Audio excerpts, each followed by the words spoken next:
இப்போ எல்லாமே online marketing ஆயிடுச்சுங்க. இப்போ ஒரு சன் டிவிலையோ இல்லை நீங்கள் ஒரு விஜய் டிவிலையோ நீங்கள் ஒரு ஆட் கொடுக்கணும் அப்படின்னா பல லட்சங்கள் நீங்கள் வந்து செலவு பண்ண வேண்டியிருக்கும். அதை விட நீங்கள் ரொம்ப குறைந்த செலவில் நீங்கள் மார்க்கெட் பண்ணிக்கிறதுக்கு இருக்கிற டூல் தான் இந்த ஆன்லைன் மார்க்கெட்டிங் டூல்ஸ்.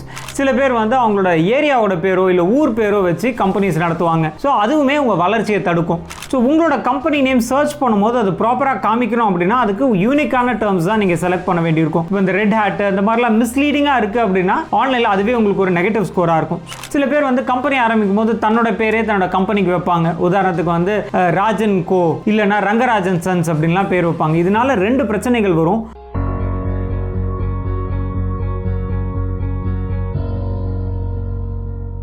பிஸ்னஸ் ஆரம்பிக்கணும்னு நினச்சாலே ரெண்டு முக்கியமான குழப்பம் இருக்கும். ஒன்று, சொந்தமாக பிஸ்னஸ் ஆரம்பிக்கலாமா இல்லை வேலை பார்க்கவே போகலாமா, ஒரே குழப்பமாக இருக்கே. ரெண்டாவது, சொந்தமாக பிஸ்னஸ் ஆரம்பிக்கலான்னு முடிவு பண்ணிட்டோம், ஆனால் என்ன பேர் வைக்கிறதுன்னு யோசிச்சாலே குழப்பமாக இருக்கே, என்ன பேர் வைக்கிறது. இவரோட பிரச்சனை பற்றி நம்ம நிறைய வீடியோஸில் ஆல்ரெடி பேசியாச்சு. நீங்கள் இது வரைக்கும் பார்க்கல அப்படின்னா சேனலை சப்ஸ்கிரைப் பண்ணிவிட்டு அந்த வீடியோஸும் பார்த்துருங்க. பட் இவரோட பிரச்சனை பற்றி பார்த்துடலாங்க. இவருக்கு கம்பெனிக்கு எப்படி பேர் வைக்கிறது அப்படின்றதுல பிரச்சனை. ஆனால் கம்பெனிக்கு எப்படியெல்லாம் பெயர்கள் வைக்கக்கூடாது அப்படின்றது உங்களுக்கு தெரிஞ்சிருச்சுன்னா ஆட்டோமேட்டிக்காக எப்படி சூஸ் பண்ணுறதுன்றதுக்கான ஆன்சர் உங்களுக்கு கிடச்சிரும் இல்லையா. இன்றைக்கி இந்த வீடியோவில் அதை பற்றி தான் பார்க்க போகிறோம். இந்த வீடியோ கடைசி வரைக்கும் பாருங்கள்.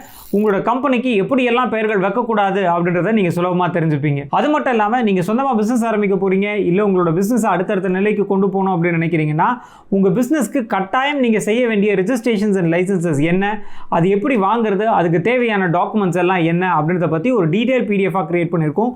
உங்களுக்கு அந்த பிடிஎஃப் டாக்குமெண்ட் தேவைப்படுது அப்படின்னா டிஸ்கிரிப்ஷனில் இருக்கக்கூடிய லிங்கை கிளிக் பண்ணி அந்த பிடிஎஃப் டாக்குமெண்ட்டை டவுன்லோட் பண்ணிக்கலாம். நான் அறிவழகன், பிஸ்னஸ் லாயர். என்னோட கம்பெனி பேரில் இன்டெலிஜென்ஷியா பிரைவேட் லிமிடெட். உங்கள் கம்பெனியோட பேர் தான் உங்கள் பிஸ்னஸோட ஐடென்டிட்டி. பட் இதுவே தப்பாக போயிடுச்சு அப்படின்ற பட்சத்தில் அது டைரெக்டாக உங்களோட கம்பெனியோடைய வளர்ச்சியை பாதிக்கும். அதனால் கம்பெனிக்கான பேரை சரியாக சூஸ் பண்ணணும். முதல்ல எப்படி கம்பெனிக்கான பெயர்கள் சூஸ் பண்ணக்கூடாது அப்படின்னு ஒவ்வொன்றா பார்த்துடலாம். முதல்ல ஷார்ட் டேர்ம் ட்ரெண்டிங் நேம்ஸ், அதாவது ரீசெண்டாக ஏதாவது ஒரு விஜய் படம் வந்திருக்கும். உதாரணத்துக்கு பிகில் எடுத்துப்போமே. பிகில்னு பேர் வந்த உடனே எல்லாரும் கம்பெனிக்கு பிகில்னு பேர் வைக்க வந்தாங்க. அதே மாதிரி கொஞ்ச நாளைக்கு முன்னாடி இந்த ரஜினி படம் வந்திருந்தது, அதில் அவரோட பேர் பாஸ் அப்படின்னு வரும், அந்த மொட்டை அடிச்சுட்டு வருவார். அதை வந்த உடனே நிறைய கம்பெனிஸ் பாஸ் அப்படின்னு பேர் வச்சுட்டு எடுத்துகிட்டு வந்தாங்க. இந்த பேர்கள்லாம் ஒரு 6 மாதம் 8 மாதம் ட்ரெண்டிங்கில் இருக்கும். அதுக்கப்புறம் அவ்வளோதான், காணாமல் போயிடும். பட் உங்களோட கம்பெனின்றது இதே மாதிரி 6 மாதம் 8 மாதம் தான் இருக்குமா, பல வருடங்கள் நீடித்து நிலைக்கணும் இல்லைங்களா. அதனால் இந்த ஷார்ட் டேர்ம் ட்ரெண்டிங் நேம்ஸ் எல்லாத்தையும் அவாய்ட் பண்ணுங்கள். கொஞ்சம் லாங் டேர்மோட யோசிச்சு பாருங்கள். ரெண்டாவது, உங்கள் கம்பெனியோடைய வளர்ச்சியை தடுக்கக்கூடிய பேர்கள். உதாரணத்துக்கு சில பேர் வந்து அவங்களோட ஏரியாவோட பேரோ இல்லை ஊர் பேரோ வச்சு கம்பெனிஸ் நடத்துவாங்க. ஸோ அதுவுமே உங்கள் வளர்ச்சியை தடுக்கும். இப்போ உதாரணத்துக்கு ஒரு சென்னை பில்டர்ஸ்னு ஒருத்தர் வைக்கிறாங்க அப்படின்னா அது அந்த ஜியோகிராஃபியோட அசோசியேட்டாக இருக்குது. நீங்கள் இப்போ அடுத்து ஒரு பெங்களூருக்கு போகிறீங்க இல்லை ஒரு டெல்லியில் போய் நீங்கள் உங்களோட பிரான்ச் ஆஃபீஸ் எஸ்டாப்ளிஷ் பண்ணுறீங்க அப்படின்னா அது உங்களோட வளர்ச்சியை தடுக்கும். உடனே கமெண்ட்டில் ஒரு சில பேர் சண்டைக்கு வருவாங்க, அப்போ திண்டுக்கல் தலப்பாக்கட்டி இல்லையா, காரைக்குடி செட்டிநாடு ஹோட்டல் இல்லையா அப்படின்னு. இதெல்லாமே ஒரு சில எக்ஸப்ஷன்ஸ் தானே தவிர எல்லா பேருக்குள்ள இதே மாதிரி இருந்துச்சு அப்படின்னா கட்டாயம் கன்ஃபியூஷன்ஸ் கிரியேட் பண்ணும். அது மற்ற ஜியோகிராஃபியில் ப்ரொமோட் பண்ணுறது உங்களுக்கு ஒரு பெரிய டிஃபிகல்ட்டியாக இருக்கும். ஸோ ரெண்டாவது, நீங்கள் தவிர்க்க வேண்டிய பெயர்கள் ஜியோகிராஃபியோட அசோசியேட்டாக இருக்கக்கூடிய பெயர்கள் தவிர்த்துக்கலாம். மூணாவது விஷயம், ஆன்லைன் மார்க்கெட்டிங்க்கு சப்போர்ட்டிவாக இல்லாத பெயர்கள். இப்போ எல்லாமே ஆன்லைன் மார்க்கெட்டிங் ஆகிடுச்சுங்க. இப்போ ஒரு சன் டிவிலையோ இல்லை நீங்கள் ஒரு விஜய் டிவிலையோ நீங்கள் ஒரு ஆட் கொடுக்கணும் அப்படின்னா பல லட்சங்கள் நீங்கள் வந்து செலவு பண்ண வேண்டியிருக்கும். அதை விட நீங்கள் ரொம்ப குறைந்த செலவில் நீங்கள் மார்க்கெட் பண்ணிக்கிறதுக்கு இருக்கிற டூல் தான் இந்த ஆன்லைன் மார்க்கெட்டிங் டூல்ஸ். ஸோ அந்த ஆன்லைனில் நீங்கள் உங்களோட பெயர்கள் போட்டு தேடுறதுக்கு உகந்த பெயர்களாக இல்லை அப்படின்னா அந்த பெயர்கள் நீங்கள் வைக்க தவிர்க்கணும். உதாரணத்துக்கு இப்போ வந்து நீங்கள் ஒரு சலூன் ஆரம்பிக்கிறீங்க, அதுக்கு ரெட் ஹேட் அப்படின்னு பேர் வைக்கிறீங்க. யாராவது கூகுளில் போய் ரெட் ஹேட் அப்படின்னு தேடினாங்கன்னா என்ன வரும், நீங்களே தேடி பாருங்களேன். சிகப்பு கலரில் நிறைய தொப்பி வச்ச இமேஜஸ் தான் வரும். ஸோ உங்களோட கம்பெனி நேம் சர்ச் பண்ணும்போது அது ப்ராப்பராக காமிக்கணும் அப்படின்னா அதுக்கு யூனிக்கான டேர்ம்ஸ் தான் நீங்கள் செலக்ட் பண்ண வேண்டியிருக்கும். இப்போ இந்த ரெட் ஹேட் இந்த மாதிரிலாம் மிஸ்லீடிங்காக இருக்குது அப்படின்னா ஆன்லைனில் அதுவே உங்களுக்கு ஒரு நெகட்டிவ் ஸ்கோராக இருக்கும். ஸோ கம்பெனி நேம் சூஸ் பண்ணும்போது கொஞ்சம் யூனிக்காக சூஸ் பண்ணுங்கள். அடுத்து நாலாவது ரொம்ப முக்கியமான விஷயம், டொமைன் நேம் அவைலபிலிட்டி. நிறைய பேர் கம்பெனிக்கு பேர் சூஸ் பண்ணிவிடுவாங்க, ஆனால் டொமைன் செக் பண்ணாமல் இருப்பாங்க. இப்போலாம் வந்து பார்த்தீங்கன்னா .com, .in, .org, .co.in அப்படின்ற மாதிரிலாம் நிறைய எக்ஸ்டென்ஷன்ஸ் இருக்குது. இப்போ எதுலையாவது கண்டிப்பாக கிடைக்கும். பட் ஒரு சில காமனான நேம்ஸாக இருக்கட்டும் இல்லை ரொம்ப சின்ன பெயர்களாக இருக்கட்டும் ஆல்ரெடி எல்லாருமே அதை சூஸ் பண்ணி வச்சுட்டு இருப்பாங்க. அந்த மாதிரி பெயர்கள் நீங்கள் சூஸ் பண்ணும்போது உங்களுக்கு டொமைன் அவைலபிலிட்டி கிடைக்காம போயிடும். சில இடங்களில் வந்து பார்த்தீங்கன்னா சின்ன பெயர்கள் காமனான நேம்ஸ், இப்போ ராஜா ஸ்டோர்ஸ் அப்படின்னு போடுறோன்னு வச்சுக்கோங்களேன், .comல கிட்டத்தட்ட உங்களுக்கு 5 லட்சம் 6 லட்ச ரூபா கொடுத்து நீங்கள் வாங்குற மாதிரி இருக்கும். .com, .in, .in, .co.in இந்த மாதிரி பல எக்ஸ்டென்ஷன்ஸ்லையுமே இந்த மாதிரியான சின்ன சின்ன பெயர்கள் அவைலபிலிட்டி இல்லாமல் இருக்கும். ஸோ நீங்கள் நேம் சூஸ் பண்ணும்போது இந்த டொமைன் நேமையும் கட்டாயம் செக் பண்ணிக்கோங்க. அடுத்து 5வது விஷயம், மற்ற பிராண்ட் நேம் மாதிரி சிமிலராக, அதாவது மற்றவங்களுக்கு சொந்தமான பெயர்களை நீங்கள் பயன்படுத்தாதீங்க.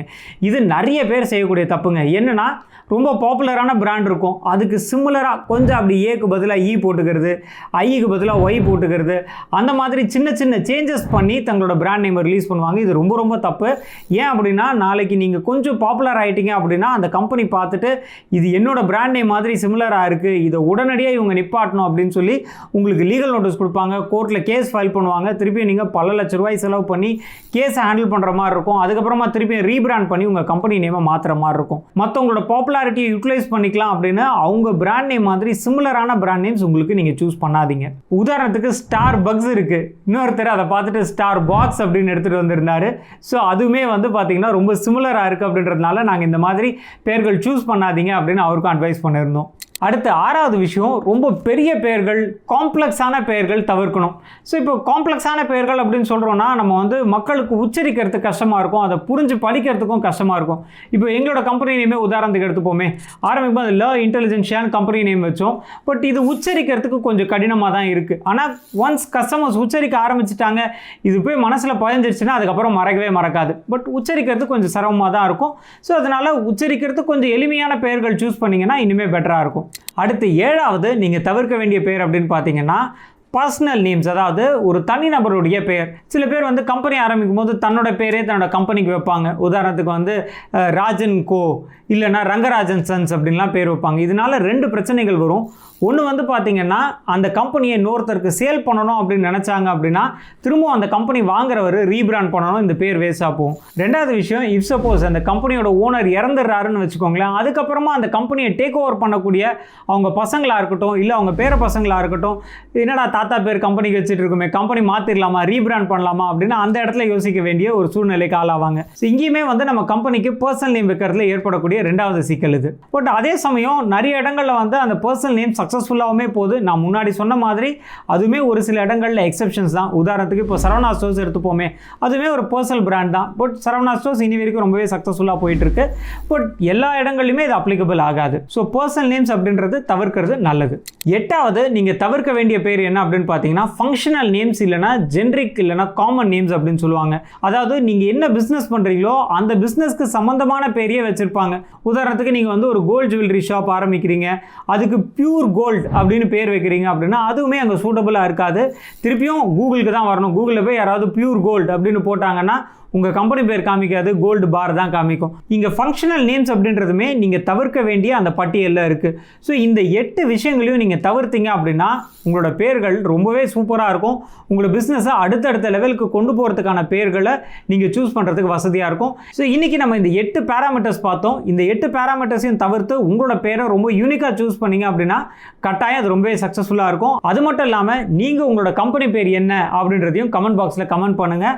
நான் அறிவழகன், பிஸ்னஸ் லாயர். என்னோட கம்பெனி பேர் ல இன்டெலிஜென்ஷியா பிரைவேட் லிமிடெட். நன்றி, வணக்கம்.